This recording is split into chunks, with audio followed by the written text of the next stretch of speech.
I never thought sharing a tent with Kieran would change everything, but sometimes the most profound moments happen in the smallest spaces, in the quietest hours, when you're forced to be closer to someone than you've ever been before. It started 3 weeks ago when my college outdoor club announced the annual camping trip to Mount Rainier. I'd been a member for 2 years, but had never actually gone on one of their excursions.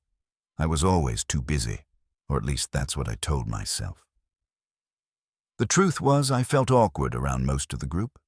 They were all so confident, so comfortable in their bodies and with each other. Meanwhile, I was the guy who spent Friday nights reorganizing his bookshelf and pretending he had other plans.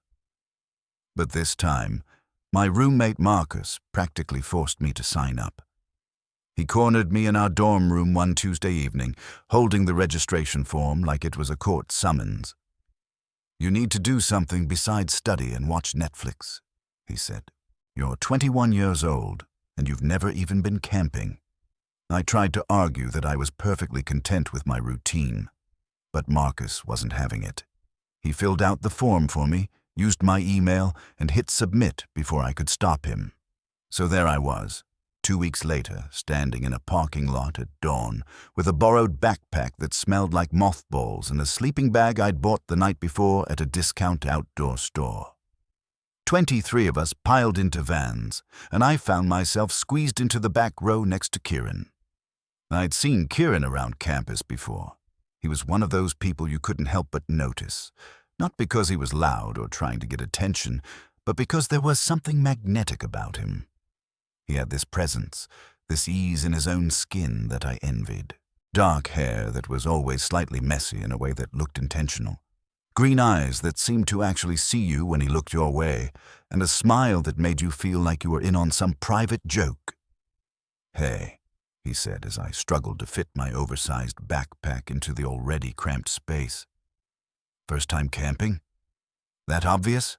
I asked, finally shoving the bag into submission and dropping into the seat beside him. He laughed, and it was warm, not mocking. The brand new sleeping bag kind of gave it away. "Don't worry, it's not as scary as it seems. I'm Kieran, by the way." "I know," I said, then immediately regretted it because it sounded like I'd been paying attention to him, which I had been, but he didn't need to know that. "I mean, I've seen you at meetings. I'm Elliot." The van ride took 4 hours, and I spent most of it acutely aware of Kieran's presence beside me. Every time the van hit a bump, our shoulders touched. He smelled like cedar and something else I couldn't quite place. Something clean and masculine that made it hard to focus on the podcast I was pretending to listen to. He kept up a steady stream of conversation, asking me about my major, what made me finally decide to come on the trip, whether I was more worried about bears or bugs. He had this way of asking questions that made you want to answer honestly, like he was genuinely interested in what you had to say. I found myself telling him things I hadn't planned to share, about how I'd grown up in the suburbs and had never really been outdoorsy, how I'd joined the club on a whim because I wanted to be the kind of person who did adventurous things, even if I wasn't sure I actually was that person. "You're here, aren't you?" he said. "That's the first step. Everything else is just figuring it out as you go." When we finally arrived at the trailhead, our group leader, a senior named Dana, started assigning tent partners. The club had 6 4-person tents, and she was trying to distribute people evenly. I was hoping to end up with Marcus, or at least someone I'd talked to before, but Dana called out my name paired with Kieran and 2 others, Jess and Tom. The hike to our campsite was brutal. 3 miles uphill with a pack that felt like it gained weight with every step. Kieran stayed near me the whole time, pointing out landmarks, making jokes that kept me from focusing on my burning thighs and aching shoulders. At one point, when I stopped to catch my breath, he waited with me, even though he clearly could have kept going. "You good?" he asked, handing me his water bottle when he noticed mine was empty. "Yeah, just out of shape, apparently." "You're doing great. First time carrying a pack like this, you're supposed to suffer a little. Builds character. I think I have enough character," I said, but I took a long drink from his water bottle, trying not to think about the fact that his lips had been on it moments before. We reached camp by early afternoon, and the real work began. Setting up tents, gathering firewood, figuring out the camp stove. I was useless at most of it, but Kieran was patient, showing me how to stake the tent properly, how to arrange our sleeping bags so we'd maximize space. The tent was smaller than I'd expected. 4-person was apparently a generous description. It was really more like a cozy space for 2 with room for 2 more if everyone was very friendly. Kieran and I ended up on one side, Jess and Tom on the other, with our backpacks creating a kind of barrier down the middle. That first evening was magical in a way I hadn't anticipated. We cooked dinner over the camp stove, burnt hot dogs and beans that somehow tasted better than anything I'd eaten in months.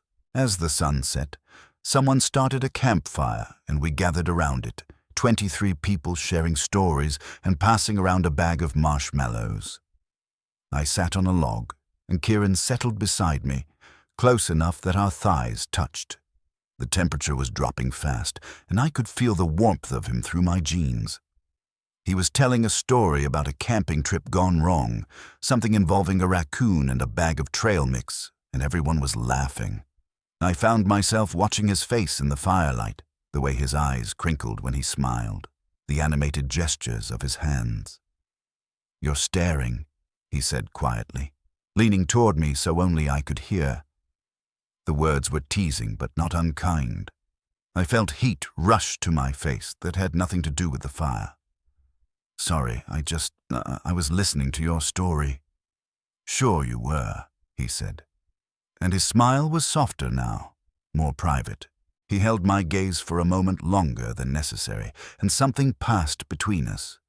Some unspoken acknowledgement that made my heart beat faster. When we finally retreated to our tent around 11, I was exhausted but too wired to sleep. The 4 of us arranged ourselves in our sleeping bags, and it was immediately clear that personal space was going to be a fantasy. My shoulder pressed against Kieran's, and every time one of us moved, we all felt it. Jess and Tom fell asleep quickly, their breathing evening out into soft snores. But I lay there staring at the tent ceiling, hyper-aware of every point of contact between Kieran and me. In the darkness, sounds seemed amplified. The rustle of sleeping bags, the distant hoot of an owl, the whisper of wind through the trees. Elliot, Kieran's voice was barely audible, his breath warm against my ear. "You awake?" "Yeah," I whispered back. "Can't sleep either." He shifted slightly, turning toward me, and suddenly his face was inches from mine. I could just make out his features in the darkness, the shape of his nose, the curve of his lips. Too much adrenaline, I think. First day always gets me wired. "Same," I lied. The truth was, it wasn't adrenaline keeping me awake. It was him, the proximity of him, the way I could feel the heat of his body along the entire length of my side. "We should talk," he said, his voice so quiet it was almost subvocal. "Keep our minds occupied until we get tired. But we have to whisper. Don't want to wake the others." "What do you want to talk about?" I asked, matching his whisper. He was quiet for a moment, and I felt, rather than saw him studying my face. "Tell me something true," he said finally. "Something you don't usually tell people." My heart hammered against my ribs. "That's a dangerous question. Only if you make it one." His lips were so close to my ear when he spoke that they brushed against it, sending electricity down my spine. "I'll go first if you want. Something true about me. I've been trying to figure out how to talk to you for the entire semester. I kept seeing you at meetings and wanting to start a conversation, but you always seemed so self-contained, like you didn't need anyone. I felt like I couldn't breathe." "You wanted to talk to me?" "Yeah." His hand found mine in the darkness, between our sleeping bags where no one else could see. "Is this okay?" I should have pulled away. We were in a tent with 2 other people mere feet away, but instead I laced my fingers through his. Yeah, I whispered. It's okay. Your turn, he said. Something true. I'd spent so much of my life being careful, hiding parts of myself, never quite saying what I meant. But there in the dark, with his hand in mine and his breath against my ear, the truth came easier than it ever had before. I notice you too, I said. All the time. The way you laugh, the way you listen when people talk, the way you made me feel welcome today when I felt completely out of my depth. I notice everything about you and it scares me. Why does it scare you? Because I'm not good at this. Connection, letting people in. And because you're... I hesitated, searching for words. You're the kind of person who could really hurt me if I let you. His thumb traced circles on the back of my hand. What if I don't want to hurt you? What if I want to know you, the real you, not the version you show everyone else? I don't know if I know how to do that.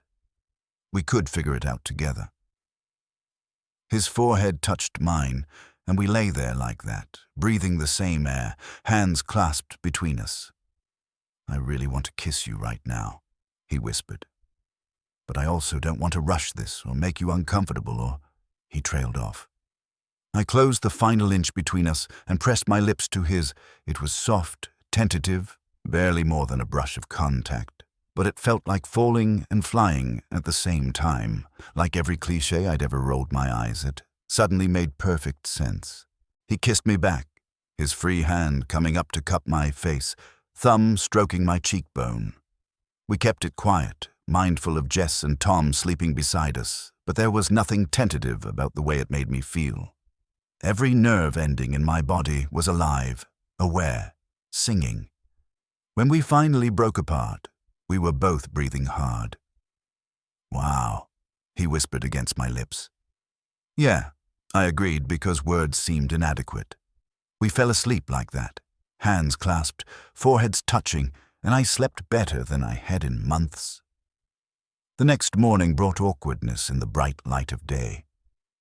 Jess and Tom woke first, unzipping the tent and stumbling out into the cool morning. Kieran and I separated quickly, though his hand lingered on mine for just a moment before letting go. Morning, he said, his voice normal volume now, almost casual. But his eyes, when they met mine, held everything from the night before. Morning, I replied, and I couldn't help but smile. The second day of camping was a blur of activity. We hiked to a waterfall, played ridiculous camp games, helped prepare a group dinner of chili and cornbread. Through it all, Kieran and I kept finding each other. Our eyes would meet across the campfire. He'd appear beside me when we were cleaning up after meals. When we hiked, he'd hang back with me, pointing out plants and birds, his hand occasionally brushing mine. That night, we all went to bed earlier, exhausted from the day's activities. But once again, after Jess and Tom fell asleep, Kieran turned toward me in the darkness. Hi, he whispered, and I could hear the smile in his voice. Hi, I whispered back. I've been thinking about last night all day, he said, his lips against my ear again, sending shivers through me despite the warmth of my sleeping bag. Me too. I want to do this right, Elliot. Not just, he paused, searching for words. Not just stolen kisses in a tent. I want to take you on an actual date. I want to hold your hand in public. I want to know what makes you laugh and what keeps you up at night and what you dream about when you let yourself dream. My throat felt tight. I haven't really done this before. The dating thing, with anyone, but especially not with... I couldn't quite finish the sentence. With a guy, he asked gently. Yeah. I mean, I know I'm attracted to men. I've known for a while. But I've never actually acted on it, never told anyone. You're the first person I've... The enormity of what I was admitting hit me. You're the first person I've kissed. His hand found my face in the darkness, cradling it tenderly. Thank you for telling me that. And thank you for trusting me. We can go as slow as you need. There's no rush. I just want to be with you, whatever that looks like." I kissed him again. Longer this time, trying to pour everything I couldn't say into the press of my lips against his. He responded in kind, his hand sliding into my hair, and for several long moments, nothing existed except the two of us and the connection building between us. Over the next few days, our tent became our sanctuary. During the day, we participated in group activities, hiked, explored. But every night after Jess and Tom fell asleep, Kieran and I would turn toward each other in the darkness and whisper.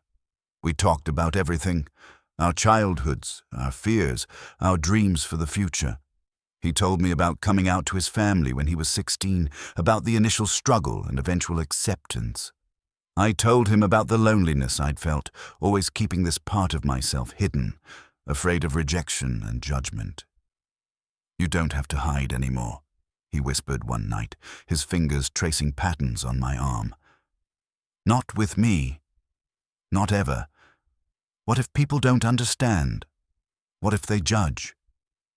Some people will. But the ones who matter, the ones worth keeping in your life, they'll love you for exactly who you are." And he paused, and I felt him take a breath. "I'm falling for you, Elliot, fast and hard, and probably too soon to say it, but it's true." My heart felt too big for my chest. "I'm falling for you too," I whispered back. "It terrifies me, but I am." He kissed me then, deep and slow, and I let myself fall into it, into him, into this new version of myself that was emerging in the darkness of our shared tent. On our last night, the group stayed up late around the campfire, singing songs and reminiscing about the trip. Kieran sat beside me, and at some point, his hand found mine in the space between us. I tensed, waiting for someone to notice, to say something. But no one did. Or if they did, they didn't care. Marcus caught my eye from across the fire and smiled, giving me a small nod of approval. Maybe I hadn't been as subtle as I thought, or maybe he just knew me well enough to recognize when something had shifted. That night, our last night in the tent, Kieran and I didn't wait for Jess and Tom to fall asleep. We lay facing each other, speaking in normal whispers, his hand openly holding mine on top of our sleeping bags. "I don't want this to end," I said. "This bubble we're in. I'm scared of what happens when we go back to real life." "Real life doesn't have to be different," he said. "We just take what we found here and bring it with us. On Monday, I'm going to text you and ask you to coffee. And you're going to say yes. And we're going to sit across from each other in the campus coffee shop and talk, just like we've been doing here. And then I'm going to walk you back to your dorm and kiss you goodnight, and we're going to do it all again the next day and the day after that. You make it sound simple. It can be, if we let it. The hard part is already done, Elliot. You've already been brave. Everything else is just showing up and choosing each other." I kissed him, not caring if Jess or Tom woke up, not caring about anything except the way he made me feel. Seen, known, wanted. When we finally broke apart, he pressed his forehead to mine. "Thank you," he whispered. "For what? For letting me in. For trusting me with this. For being exactly who you are." The drive back to campus the next day was bittersweet. Kieran and I sat in the same seats we'd occupied on the way up, but everything had changed. His hand rested on the seat between us, pinky finger hooked around mine. Small, but significant. When we pulled into the campus parking lot and started unloading gear, reality began to set in. We'd be going back to our separate dorms, our separate lives. But as I shouldered my backpack, Kieran appeared beside me. "Coffee tomorrow?" he asked, loud enough for anyone nearby to hear. "Say 2 o'clock at Common Grounds?" I looked at him, at the hope and certainty in his eyes, and felt something settle in my chest. "Yeah," I said, smiling. "That sounds perfect." He grinned. And right there in the parking lot, with half our outdoor club milling around, he leaned in and kissed my cheek. "See you tomorrow, Elliot." As I watched him walk away, Marcus appeared at my elbow. "So," he said, grinning like an idiot, "want to tell me what happened on that camping trip?" I smiled, unable to help myself. "Maybe later. Right now, I just want to—" I paused, trying to find the words. "I just want to hold on to this feeling." Marcus clapped me on the shoulder. "I'm happy for you, man. Really happy." That night, alone in my dorm room, I couldn't sleep.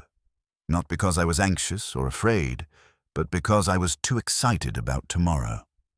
About coffee with Kieran, about the possibility of everything that could come next.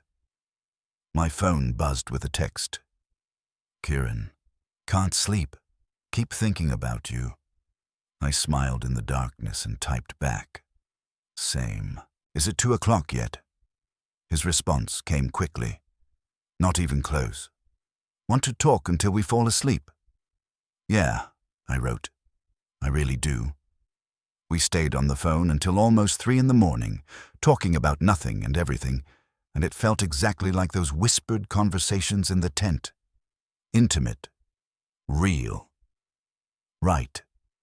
When I finally hung up and closed my eyes, I realized something had fundamentally shifted in me. For the first time in my life, I wasn't hiding. I wasn't pretending to be someone I wasn't. I was just myself, falling for a boy who saw me clearly and chose me anyway. The camping trip was supposed to be about pushing myself out of my comfort zone, about trying something new, and it was. But it also became about finding someone who made me want to be brave, who made vulnerability feel less like weakness and more like strength. I never thought sharing a tent with Kieran would change everything. But sometimes the most profound moments happen in the smallest spaces, in the quietest hours, when someone whispers so they won't wake the others and their lips touch your ear. And suddenly you understand what it means to be truly seen. Tomorrow I'd meet him for coffee. And the day after that, we'd find another way to be together. And slowly, carefully, we'd build something real out of whispered conversations and stolen kisses, and the courage to show up as our authentic selves. It all started in a tent, with a whisper in the dark, but it was just the beginning.